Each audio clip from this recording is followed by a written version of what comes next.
आप में से कितने लोग शिव मंदिर जाते हैं? सभी लोग जाते हैं ना। तो शंकर जी के मंदिर जाते हैं तो आप जब वापिस लौट कर आते हैं तो नंदी के कान में,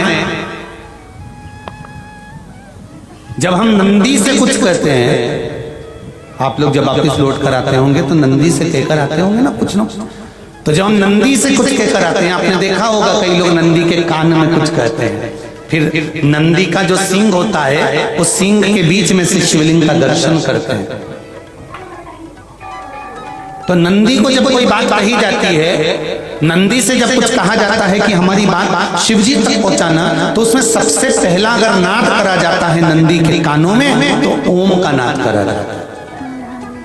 आप सीधे जाकर अगर कहेंगे नंदी को कि हमारी ये बात है, आप वहां तक पहुंचा देना, तो नंदी उस बात को कहे चाहे नहीं कहे, पर जब आप नंदी के कान में ओम कहने के बाद में अपने हृदय की बात कहते हैं, तो जैसे एक पत्र आपने भेजा और पत्र को तुमने लिफाफे के अंदर रख दिया, रखने के बाद में तुमने एड्रेस भी लिख दिया, समझ लेना बहुत अच्छे से।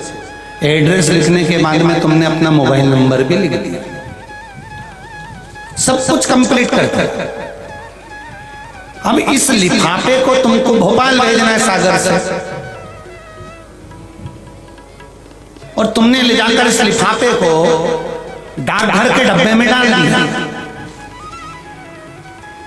लिफाफा जाएगा, जम के बोलिए, एड्रेस पूरा लिखा है, पीछे तुम्हारा नाम भी लिखा है, मोबाइल नंबर भी लिखा है, सब कुछ लिख दिया, पर लिफाफा जाएगा नहीं। क्यों नहीं जाएगा?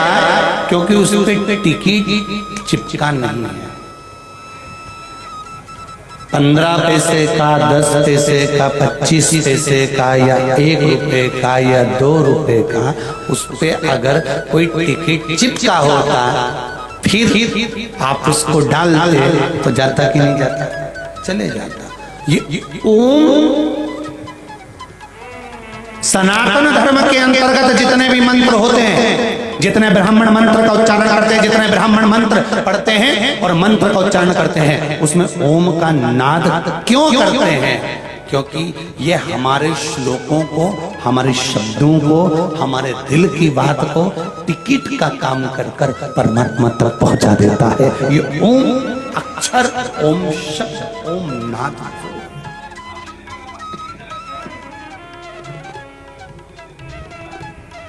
वहां तक पहुंचा।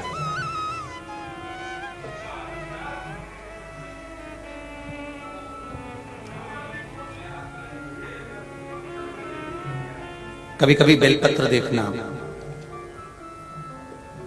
जब बेलपत्र आप समर्पित करते हैं तो ऊपर वाली जो पत्ती होती है उस पे ओम लिखते हो। कई किसी को लिखते हुए देखा होगा, चंदन से, पीले चंदन से, लाल चंदन से।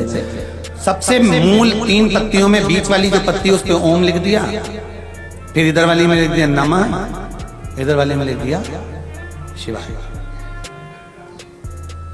कभी आपने देखा कि इधर वाली पत्ती में ओम लिखा हो, इधर में नमः लिख दिया हो, इधर में शिवाय लिख दिया हो? नहीं, लिखने वाला लिखेगा, क्योंकि जो विद्वान होता है, चतुर होता है, जिसमें विद्वत्ता होती है, वो सबसे ऊपर वाली पत्ती में ही ओम लिखेगा, क्योंकि उसको मालूम है ये ब्रह्मा है, ये विष्णु है और ऊपर शिव है। इन दोनों का समावेश ओम में है, इसलिए वो सबसे पहली पत्ती में ओम ही लिखा। आप में से कितने लोग शिव मंदिर जाते हैं? सभी लोग जाते हैं ना। तो शंकर जी के मंदिर जाते हैं तो आप जब वापिस लौट कर आते हैं तो नंदी के कान में, जब हम नंदी से कुछ कहते हैं, आप लोग जब वापिस लौट कर आते होंगे तो नंदी से कहकर आते होंगे ना कुछ ना। तो जब हम नंदी से कुछ कहकर आते हैं, आपने देखा होगा कई लोग नंदी के कान में कुछ कहते हैं, फिर नंदी का जो सींग होता है उस सींग के बीच में से शिवलिंग का दर्शन करते हैं। तो नंदी को जब कोई बात कही जाती है, नंदी से जब कुछ कहा जाता है कि हमारी बात शिवजी तक पहुंचाना, तो उसमें सबसे पहला अगर नाद करा जाता है नंदी के कानों में तो ओम का नाद करा जाता है। आप सीधे जाकर अगर कहेंगे नंदी को कि हमारी ये बात है, आप बात तक पहुंचा देना, तो नंदी उस बात को कहे चाहे नहीं कहे, पर जब आप नंदी के कान में ओम कहने के बाद में अपने हृदय की बात कहते हैं, तो जैसे एक पत्र आपने भेजा और पत्र को तुमने लिफाफे के अंदर रख दिया,